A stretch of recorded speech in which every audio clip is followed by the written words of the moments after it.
I was watching a video by an English guy who writes music for film and television, and he said, don't be scared of writing for an orchestra.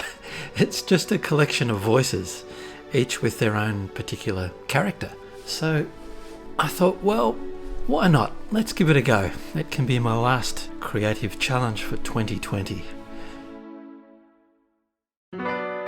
There are a number of ways to go about it, but as a rank beginner, what worked for me was to start with a quick musical sketch, played in just on piano, and then develop it from there. So I pressed record and just started playing off the top of my head for a couple of minutes.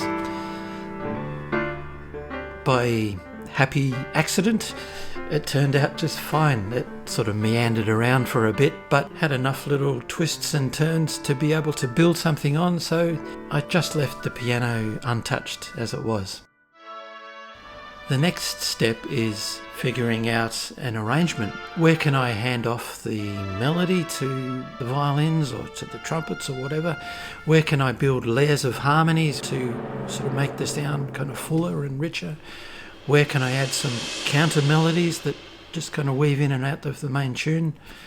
All that sort of stuff. My main takeaway is the importance of shaping the dynamics of the sound for each instrument.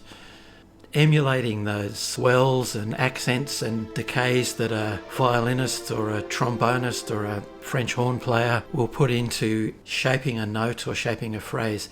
Sometimes I played it in live by using MIDI sliders to bring up the expression or the dynamics of the sound, and sometimes I would draw it in later, and that's what those wavy lines are at the bottom of the screen that you'll see. That's the rises and falls in the expression, in the dynamics of a note or a phrase. Then once the various instruments are all played in, then you really need to get down to mixing the sound, the sort of relative volumes of each instrument, so that the listener clearly hears the details you want them to hear at each stage of the piece. Without paying attention to those sort of details, the whole thing will just sound like a muddy mess of the worst high school orchestra. So at the end of 2020, here's my first attempt at something orchestral.